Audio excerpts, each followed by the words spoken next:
Hello everyone, let's start with geography for 7th standard Maharashtra state board. ठीक है, आज topic 7th standard से start करते हैं.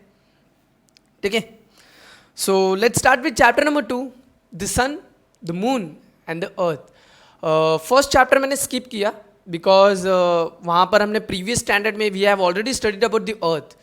तो फर्स्ट चैप्टर में हमारे अर्थ के बारे में बताया है कि how earth revolves, how earth rotates. ठीक है, अर्थ के ऑर्बिटल के बारे में बताया गया है. ठीक है, जो कि हम ऑलरेडी जानते हैं, हमने 6th स्टैंडर्ड में और लोअर्स क्लास में हमने ऑलरेडी अर्थ के बारे में पढ़ा है. ठीक है, so let's start with the new concept, the sun, the moon and the earth. ठीक है, जहाँ पर हम मून के बारे में पढ़ेंगे, आज उसकी इमोशंस के बारे में पढ़ेंगे. ठीक है, देन हम आज इक्लिप्स के बारे में पढ़ेंगे. ठीक है, सोलार इक्लिप्स देखेंगे, टोटल इक्लिप्स के बारे में पढ़ेंगे. ठीक है, सो स्टार्ट करते हैं. अब a very first topic that is the moons motion. ठीक है, नाउ व्हाट इज मोशन. अगर मैं मोशन की बात करता हूँ तो what is motion. Motion is nothing but change in the position of any object. किसी भी ऑब्जेक्ट के पोजिशन में चेंज होना, ठीक है, उसे हम बोलते हैं मोशन. ठीक है, साइंटिफिक टर्म में बोलो. And for every motion we need a force, है कि नहीं. साइंटिफिक टर्म में अगर मैं बोलता हूँ कि किसी भी चीज़ को अगर हम मैं फोर्स करूँ, ठीक है, फोर्स दे दूँ, ठीक है, तो वो क्या हो जाएगा, वो सर्टन ऑब्जेक्ट मोशन के अंदर आ जाएगा. ठीक है, सो जैसे ही हमने पढ़ा द अर्थ के बारे में, जब हमने अर्थ के बारे में पढ़ा था कि अर्थ के मोशंस के बारे में पढ़ा था कि how earth rotates and revolves. Now what is rotation and revolution. Rotation is nothing but revolve. ठीक है, the earth revolves on its own axle. ठीक है, ऑन इट्स ओन एग्जिस्ट. ठीक है, so that is known as rotation. Now what is revolution. Revolution is nothing but the earth which revolve around the earth, which revolve around the sun, sorry, is known as revolution. ठीक है, सो ये दो concept है rotation and revolution का. Similarly आज हम देखते हैं कि कैसे मून के अंदर भी मोशंस, यानी कि मून भी रोटेशन एंड रिवोल्यूशन करता है. ठीक है, let's start with our first point. Like the earth, the moon also has axial and orbital motions. ठीक है, अब जब हम ऑर्बिट की बात करते हैं ना, what is orbit. Orbit is nothing but the path, a route. ठीक है, जहाँ पर विच प्लैनेट फॉलोज. ठीक है, जैसे अर्थ की बात करता हूँ तो अर्थ जहाँ पे रिवॉल्व करता है अराउंड द सन, सो वो रिवोल्यूशन जब करता है तो वो अपना एक खुद का ऑर्बिट यानी कि खुद के रूट को फॉलो करता है. ठीक है, विच इज इलिप्टिकल. सिमिलरली अब मून, ठीक है, also has its own orbital motion. ठीक है, जहाँ पर आप देख सकते हो यहाँ पर कि मून के पास भी ये जो पर्टिकुलर पाथ है इट्स ऑर्बिट. ठीक है, जहाँ पर मून क्या करता है, रिवोल्यूशन करता है. ठीक है, the moon while rotating around itself revolves around the earth and the earth revolves around the sun. अब जो मोशन है मून का वो कैसा है कि moon always revolve and always rotate and revolve around the earth. ठीक है, जब वो रिवोल्यूशन करता है तो मून किसका रिवोल्यूशन करता है, अर्थ का रिवोल्यूशन करता है. Whereas earth revolves around the sun. So earth के मोशन के इसमें जब हमने पढ़ा था कि earth revolves around the sun, अब हम जब मून का मोशन के बारे में पढ़ रहे हैं तो यहाँ पर क्या हो रहा है, moon revolve around the earth. ठीक है, second point, has a result though the moon does not revolve around the sun independently, indirectly it makes revolution around the sun. अब जब हम रिवोल्यूशन एंड रोटेशन की बात करते हैं, ठीक है, तो क्या बोला है यहाँ पर कि अर्थ जो है, अर्थ रिवॉल्व अराउंड द सन, बराबर, and moon revolve around the earth. तो जब अर्थ रिवोल्यूशन करता है अराउंड द सन, उस वक्त पे क्या हो रहा है कि मून भी रिवोल्यूशन कर रहा है. किसका, अर्थ का. ठीक है, अर्थ का मून रिवोल्यूशन कर रहा है. सो इनडायरेक्टली क्या हो रहा है कि moon also revolve around the sun, है ना. जहां पर वो डायरेक्टली वो रिवोल्यूशन नहीं हो रहा है, वो जो रिवोल्यूशन हो रहा है वो कैसा हो रहा है, इनडायरेक्टली हो रहा है. ठीक है, सो यही यहाँ पर पॉइंट बोला है कि indirectly the moon also makes revolution around the sun. Okay, next topic पढ़ते हैं आगे. The time it takes to make one revolution around the earth and one rotation around itself is the same. अब जब हम revolution and rotation की बात करते हैं, ठीक है, तो the velocity of the earth and the velocity of the moon, ठीक है, वो कैसा है, सेम है, सिमिलर है। ठीक है, जितने ही स्पीड से, जितने ही वेलोसिटी से अर्थ रोटेशन एंड रिवोल्यूशन करता है, उतने ही स्पीड, उतने ही वेलोसिटी से मून भी क्या करता है, रिवोल्यूशन करता है। ठीक है, that's why we constantly see one and the same side of the moon. इसके वजह से क्या होता है, due to the same velocity of revolution, ठीक है, ऑफ अर्थ एंड मून, हमें भी क्या दिखता है कि उसके जो मून है, वो मून के एक पर्टिकुलर फेज हमें कॉन्स्टेंटली दिखते हैं। फॉर एग्जाम्पल, ये मेरा जो हाथ है, ठीक है, ये अर्थ है, ये जो पेन है, इट्स मून। ठीक है, जितने ही एंगल से अर्थ रिवॉल्व करेगा, अर्थ रिवोल्यूशन करेगा, रोटेशन करेगा, उतने ही एंगल से मून भी रोटेशन एंड रिवोल्यूशन करेगा। इसलिए एक पर्टिकुलर फेज जो है वो हमें ऑलरेडी हमें हमेशा अर्थ से फेस होता है। ठीक है, क्लियर हो रहा है। जैसे फॉर एग्जांपल आप यहाँ पर देख सकते हो कि मून जो है, मून का एक पर्टिकुलर फेस जो है, ठीक है, फेसेस जो है, वो फेस एक पर्टिकुलर फेस अर्थ को फेस कर रहा है, बराबर। तो जैसे जैसे मून अपना पोजीशन चेंज करता जाएगा, मून अगर फॉर एग्जांपल इस पोजीशन पे आ गया, ठीक है, तो ये वाला जो फेस है वो अर्थ को दिखेगा। मून जैसे जैसे आगे बढ़ेगा, मून इस पोजीशन पे आ गया, अगेन मून का जो ये वाला जो आगे वाला जो फेस है, वो आगे वाला फेस, जो फ्रंट वाला फेस है, वो फ्रंट वाला फेस भी क्या करेगा, अर्थ को फेस करेगा। ठीक है, सो ये क्यों होता है, बिकॉज इनकी जो वेलोसिटी होती है रोटेशन और रिवोल्यूशन की, दोनों सेम होती है। ठीक है, आगे बढ़ते हैं। Okay, the moon's orbit of the revolution is also elliptical as that of the earth। और जब हम ऑर्बिट की बात करते हैं तो ऑर्बिट इलिप्टिकल इन शेप है, ठीक है, इट्स इलिप्टिकली, ठीक है, जहाँ पर कैसा होता है कि वो इलिप्टिकल ऑर्बिट में ही जो प्लैनेट्स है, जो अर्थ है और जो मून है, वो क्या करते हैं, रिवॉल्व करते हैं। ठीक है, तो यहाँ पर क्या बोल रहा है कि जो अर्थ के जो ऑर्बिटल पाथ है वो इलिप्टिकल है, सिमिलरली हमारा मून का भी जो ऑर्बिटल पाथ है वो भी क्या है, इलिप्टिकल है। Hence, the distance of the moon is not same everywhere along its orbit while revolving। ठीक है, यहाँ पर ध्यान दो क्या बोला है, distance of the moon is not same everywhere। यानी कि क्या हो रहा है कि जैसे जैसे मून की पोजीशन चेंज हो रही है, वैसे वैसे डिस्टेंस में भी क्या हो रहा है, चेंजेस हो रहा है। यानी कि जो डिस्टेंस ऑफ द मून है, इट्स नॉट कॉन्स्टेंट, ठीक है, इट्स चेंजिंग। ठीक है, चेंजिंग इन नेचर। यानी कि जैसा फॉर एग्जांपल आप फिगर में देख सकते हो, आप डायग्राम में देख सकते हो कि मून की जो इस पोजीशन है, ठीक है, ये जो फॉर एग्जांपल मैं बोलता हूँ इट्स अ पोजीशन ए, और ये वाले पोजीशन को बोलता हूँ इट्स अ पोजीशन बी। जो जब आप पोजीशन ए पे देखते हो, so moon is far away from the earth, है ना।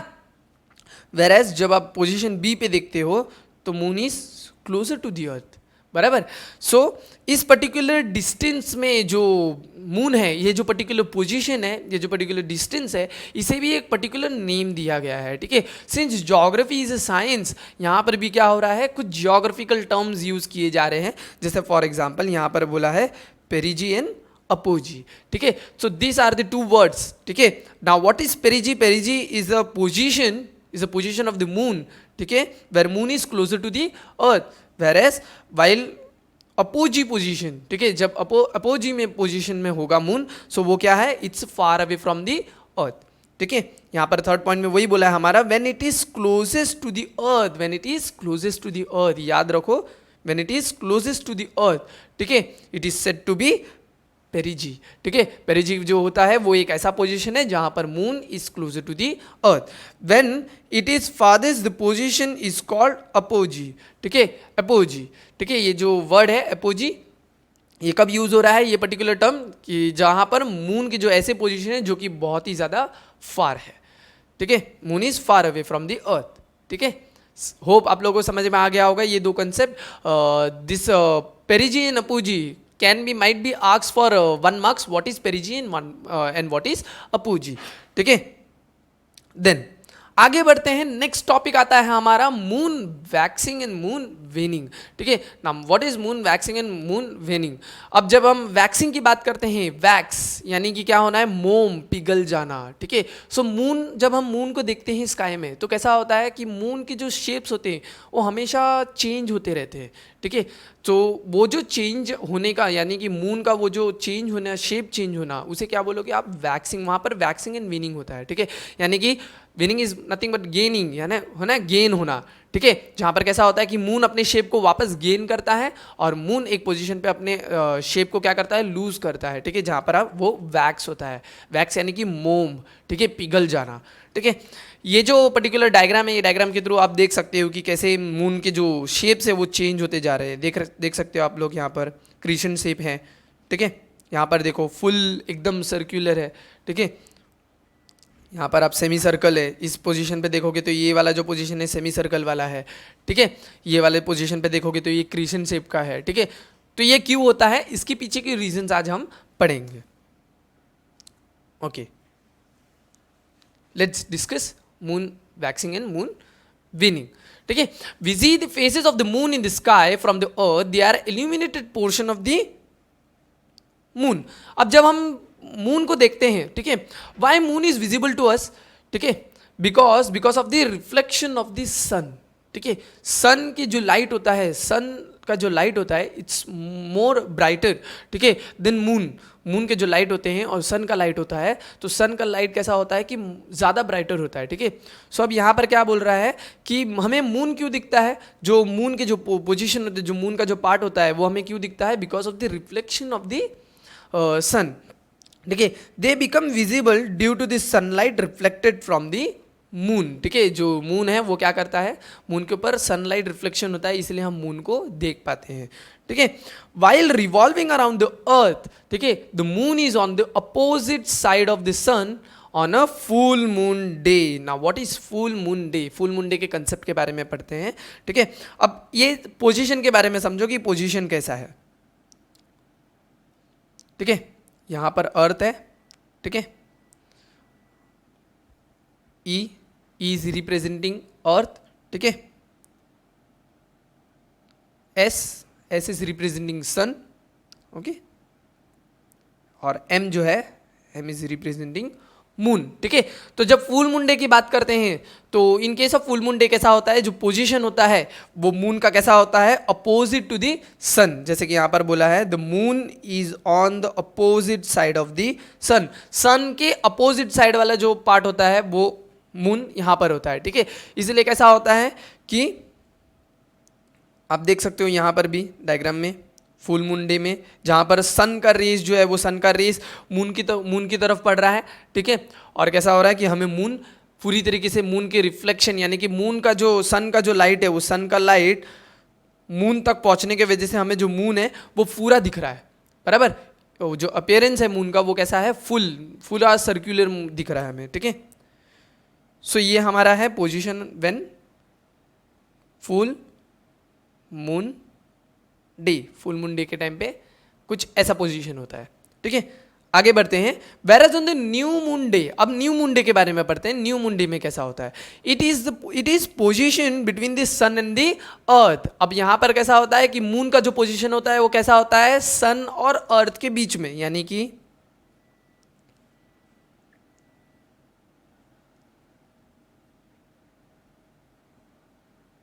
यहाँ पर मून है, ये अर्थ है और ये सन है, ठीक है। ये कभी का है, न्यू मून डे, ठीक है। तो इन case of new moon day क्या हो रहा है कि जो पोजीशन ऑफ द मून है वो कहाँ पर है, it's between the earth and between the sun, बराबर। वेरएज फुल मून डे के टाइम पे कैसा हो रहा है कि मून जो है वो अपोजिट ऑफ द क्या है, सन है, ठीक है। अब आप इमेज में देखो, यहाँ पर आप देख सकते हो न्यू मून डे में, ठीक है। न्यू मून डे में कैसा हो रहा है कि सन और अर्थ के बीच में क्या कौन जो लाई कर रहा है, मून का पोजीशन, ठीक है।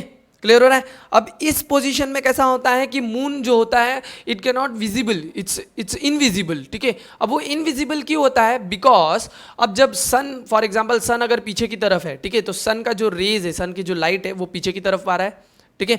और अर्थ इस तरफ है, तो अर्थ के लोगों को, जब अर्थ के लोग मून की तरफ देख रहे हैं तो वो मून का डार्कर वाला पार्ट देख रहे हैं, ठीक है। समझ में आ रहा है। मून कब दिखता है, जब सन रेस पहुंचता है तो, ठीक है। यानी कि जिस पर्टिकुलर पार्ट में सन का रेस पहुंचता है वो पर्टिकुलर पार्ट हमें विजिबल है, ठीक है। So in case of new moon day, जहां पर मून सन और अर्थ के बीच में है, तो कैसा हो रहा है कि पीछे सनलाइट पहुंच रहा है, ठीक है, बट वो अर्थ पे रहने वाले लोगों को नहीं दिख रहा, ठीक है।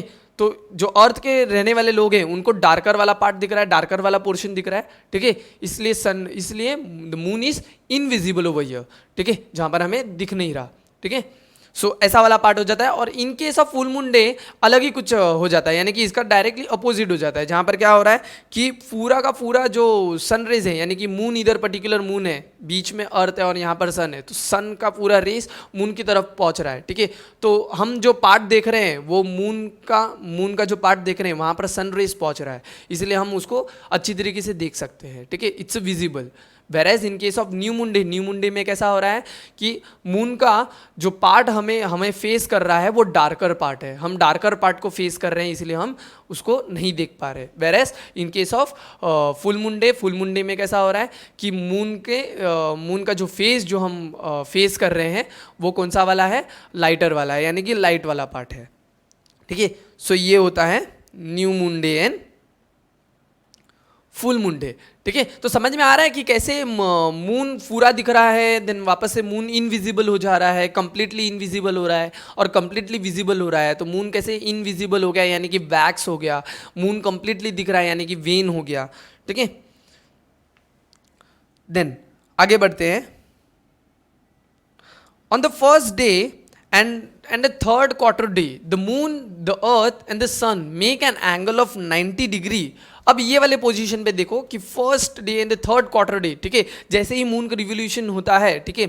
सो मून के अब इस पोजीशन पे कैसा हो रहा है कि ये रहा हमारा अर्थ, ठीक है, ये रहा हमारा मून, है ना, और यहां पर मान लो हमारा सन है, ठीक है। अब इस पोजीशन पे क्या हो रहा है कि जो सन का रेज है वो मून के हाफ पार्ट पे पहुंच रहा है और हाफ पार्ट पे कैसा हो रहा है कि आधे पार्ट पे मून का रेस नहीं पहुंच रहा। तो जब मून 90 डिग्री के एंगल पे होता है, यानी कि अगर मून इस पोजीशन पे है, ठीक है, तो ये वाला जो राइट हैंड साइड वाला जो पार्ट है, ठीक है, इट्स डार्कर वन, ठीक है। इसलिए हमें कैसा हो रहा है कि जो मून, जो यहाँ पर मून की जो विजिबिलिटी है वो कैसा है, सेमी सर्क्यूलर है। कैसा है,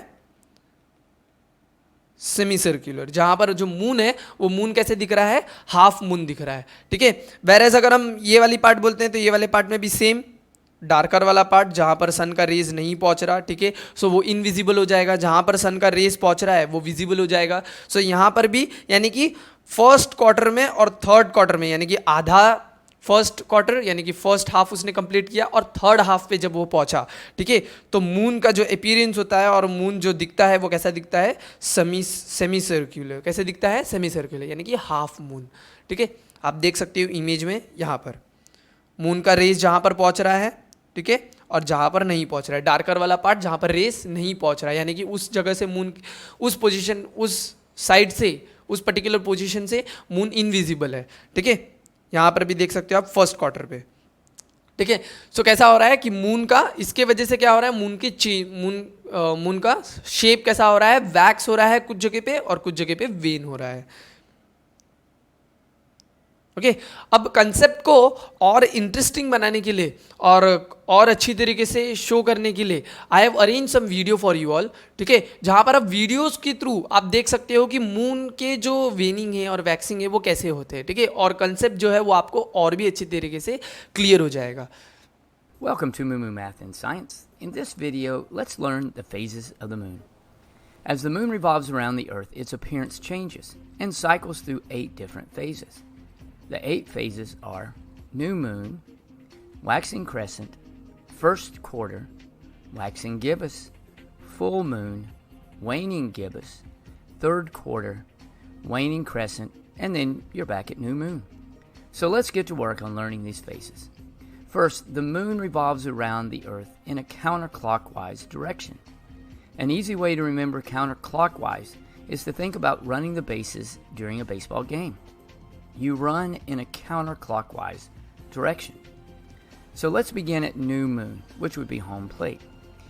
It occurs when the moon is between the Earth and the sun. First base would be first quarter. Second base would be full moon, which occurs when the moon is beyond the Earth and reflects the sunlight back. Third base is third quarter, and then you're back at new moon. When you move from new moon to full moon, the light is growing, which is called waxing. An easy way to remember this is with the saying, light on right, getting bright, which is waxing. Light on left is waning. When you go from new moon to full moon, the light is on the right, so you are waxing and the light grows. When you go from full moon to new moon, the light is on the left, you are waning and you are subtracting light. Now you have two more moons to think about, crescent and gibbous. A crescent moon has a small amount of light, and a gibbous moon has a great deal of light. An easy way to remember where these are located is that a crescent moon always appears before and after a new moon, and a gibbous moon always appears before. So now let's put this together. You have new moon, light is on the right, so you have a waxing crescent, then first quarter, then a waxing gibbous. Now you're at full moon. Now you go to waning gibbous, and the light now is on the left of the shadow. Third quarter, waning crescent, and then you're back at new moon. I hope that helps you in learning the phases of the moon. If you'd like to know more about okay so था ना बड़ा interesting. So hope आप लोगों को सारे जो concept है moon waxing and moon winning पे वो अब तक क्लियर हो चुके होंगे. ठीक है, अभी के लिए फ़िलहाल के लिए बस इतना ही.